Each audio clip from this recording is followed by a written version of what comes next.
Alaikum, welcome back to my channel. Bienvenue à tout le monde. Si tu es nouveau sur ma chaîne YouTube, je me présente, je suis Keima, je suis camerounaise d'origine résidente au Maroc depuis plusieurs années.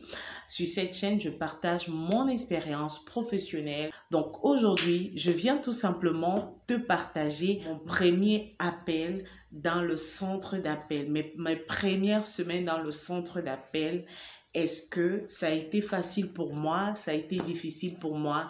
J'aimerais te partager mon expérience, mes impressions, ce que j'ai vécu, mes peurs en ce moment-là parce que j'ai reçu et je reçois d'ailleurs beaucoup de mails des personnes qui ont du mal à se lancer dans le centre d'appel, qui avaient le punch, qui étaient vraiment motivés à fond par rapport au salaire, mais lorsqu'ils ont été confrontés aux raccrochés, lorsqu'ils ont été confrontés aux répondeurs, aux insultes, aux personnes malveillantes, malheureusement, ceux-ci se sont renfermés, se sont refroidis et du coup, ils ont peur.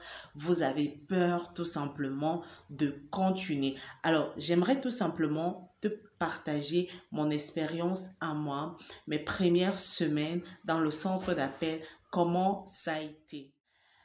Avant de commencer, j'aimerais te dire, toi qui écoutes cette vidéo et qui a justement cette peur, toi qui as rencontré toutes ces choses que je viens de citer tout à l'heure, les raccrochés, les personnes malveillantes, les difficultés à s'exprimer en français clairement, mais aussi la peur de l'inconnu. Comment est-ce que j'ai fait pour surpasser toutes ces peurs?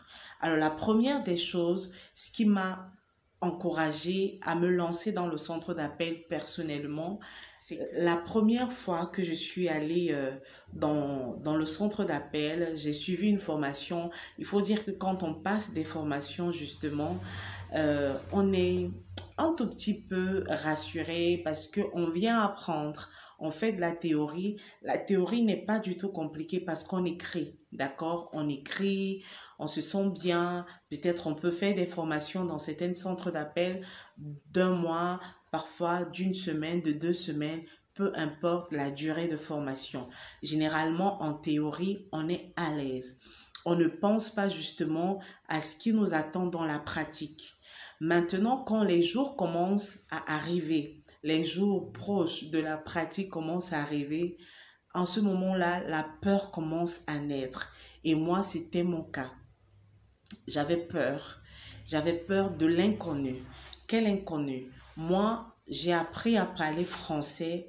Dans mon pays, on a été colonisé par les Français. Je parlais le français courant, le français que j'avais appris à l'école et le français que je parlais souvent dans la société avec des personnes étrangères. Il faut savoir également que j'avais mon dialecte au Cameroun, d'accord? Donc, je ne suis pas française. Et moi, donc, la difficulté que j'avais, je me disais, est-ce que je serais à même de m'exprimer clairement afin qu'un Français de souche puisse me comprendre avec mon français du Cameroun. Je suis allée sur le plateau avec mes collègues après avoir fait la formation. J'ai vu beaucoup d'Africains subsahariens, les Marocains, il y avait aussi quelques Français à l'époque. Et lorsque je suis allée sur le plateau, j'ai vu les gens s'exprimer, les gens comme moi, les gens de ma génération s'exprimer clairement.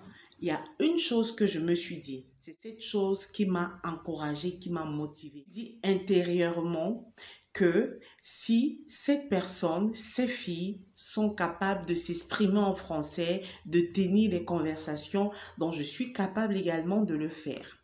Donc là, cette peur de parler à l'inconnu, je l'avais déjà brisée sur le plateau. Donc ça, on le met de côté. Et la seconde peur pour moi, c'était justement de confronter cette personne que je ne connaissais pas. Il faut dire que dans le centre d'appel, lorsqu'on fait des émissions d'appel, on peut passer plus de 100 appels par jour pour avoir un contrat, pour avoir un don, peu importe le projet pour lequel vous travaillez, mais vous passez énormément d'appels pour accrocher quelques personnes voilà, pour approcher quelques personnes que vous allez ensuite convaincre. Donc, pour moi, la première difficulté, c'était le premier client que j'allais avoir en ligne. Et croyez-moi, je vous assure que j'étais énormément stressée. J'étais mais énormément stressée. Lorsque j'ai pris le téléphone ce jour-là, mon premier appel, lorsque j'ai pris mon téléphone, j'ai perdu les mots. Complètement, j'avais perdu les mots. Je me rappelle que j'étais avec une dame au téléphone lorsque j'ai appelé et je faisais les assurances à l'époque. J'étais avec une dame au téléphone. J'ai dit bonjour madame. Elle m'a dit bonjour. Et, j'ai commencé à tutuber, à mal m'exprimer d'ailleurs en français. Je me rappelle que j'avais dit j'aimerais m'encrécrénir tellement j'étais stressée, les mots ne sortaient pas. Et la dame disait, ben exprimez-vous déjà bien en français si vous voulez vendre quoi que ce soit. Vous ne savez pas vous exprimer en français et vous appelez les gens pour les emmerder. Machin, allez-y, vous m'appelez d'où? Vous êtes en Afrique, vous êtes où? Donc j'étais là au téléphone et je reformulais en fait la phrase. Je disais, je voulais manquer. Donc tellement j'étais stressée que les mots ne sortaient pas clairement et la dame, elle n'était pas bienveillante avec moi. C'est vrai qu'avec le temps, on comprend que c'est des personnes qui sont beaucoup sollicitées au téléphone, c'est des personnes qui sont beaucoup sollicitées et donc du coup, ces personnes, malheureusement, se lassent des appels non sollicités et deviennent désagréables au téléphone. Donc, lorsque j'ai eu ce premier coup dur, après avoir accroché le téléphone, je me suis assise sur ma position. Je me suis posé cette question, est-ce que je suis capable de continuer à travailler? Est-ce que je suis capable de continuer malgré tout? Et j'ai pris un moment, j'ai demandé à l'époque à mon manager de me donner 5 minutes de souffler et tout. Et il a compris parce que j'étais sur écoute. Il a compris, je suis allée souffler. Et lorsque je suis allée souffler, franchement, j'avais du mal à continuer parce que pour moi, c'était très difficile. Mais il y a quelque chose qui revenait dans ma tête, souvenez-vous. Je me suis dit, dans un premier temps, lorsque je suis entrée sur site, que si ces personnes qui sont comme moi sont capables de faire, je suis également capable de le faire. Et c'est cette parole-là qui me motivait. Donc, quand je suis revenue, j'ai pris mon casque et j'ai continué, j'ai commencé à appeler. J'avais des raccrochés, je ne savais pas comment traiter une objection. Je lisais mon script. Même si on m'insultait, même si on me raccrochait, même si les personnes étaient désagréables avec moi au téléphone, je continuais à me battre pour comprendre, pour apprendre en fait le métier, pour apprendre à m'exprimer, pour apprendre à écouter les prospects, pour travailler en fait comme les autres le faisaient. Et lorsque j'avais des difficultés, je me rapprochais de mes collègues pour leur demander comment eux ils faisaient pour surmonter telle ou telle difficulté. Et c'est comme ça que j'avais des conseils, j'étais accompagnée. Et au fil du temps, j'ai accroché et c'est comme ça qu'aujourd'hui, après 5 ans, je peux dire que le travail de téléconseillère, c'est mon métier tout simplement. Pourquoi? Parce que j'ai brisé beaucoup d'étapes, j'ai surmonté beaucoup d'étapes et aujourd'hui, je peux comprendre que au départ, dans le centre d'appel, qu'on soit frustré, qu'on ait des difficultés, mais j'aimerais que comme moi, vous essayez de vous imaginer certaines situations, vous essayez de vous accrocher sur certaines choses. Moi, à l'époque, c'était les personnes qui étaient en face de moi. Je me suis dit, si les Ivoiriens, si les Sénégalais, si les Marocains arrivent à s'exprimer et on les écoute clairement avec les Français, moi, la Camerounaise, je suis également capable de le faire. Et c'est ça qui m'a amené. Et je ne regardais pas mon niveau scolaire, je ne regardais pas les diplômes qu'ils avaient, je regardais juste la personne et je voyais leur esprit de combativité et c'est ce qui m'a amené à aller jusqu'au bout. Et donc, toi, aujourd'hui, regarde tes ambitions, regarde ce qui t'a amené dans le centre d'appel. À l'époque, moi, j'avais une préoccupation. mon fils avait besoin d'argent. Je devais envoyer l'argent au Cameroun chaque fin du mois pour subvenir aux besoins de mon enfant. Alors pour ton cas, ça peut être tes études parce que je sais qu'il y a plusieurs Africains subsahariens ou Marocains ici qui travaillent pour financer leurs études, leur formation, leurs achats de maison, leur mariage, leurs projets, leurs achats de voitures. Je sais qu'il y a plusieurs personnes qui se lancent dans les centres d'appel pour réaliser leurs projets. Alors, accroche-toi sur ce qui t'a amené dans le centre d'appel et fais de ça ton bouclier et lance-toi. Crois-moi, tu ne seras pas déçu. Le centre d'appel, comme chaque métier, a ses hauts et ses bas. Mais crois-moi, c'est un beau métier. Pourquoi? Parce que c'est un métier qui t'enseigne beaucoup de choses. Ça développe ton côté relationnel.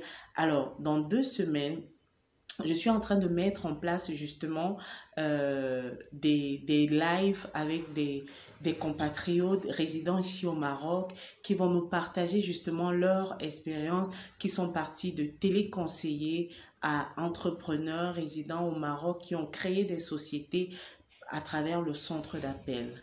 Voilà. J'inviterai des personnes qui me sont proches, mon mari par exemple, et beaucoup d'autres personnes que je connais qui sont parties de téléconseiller au centre d'appel. Donc, ça sera vraiment des lives très, très enrichissants. Donc, ne manquez surtout pas.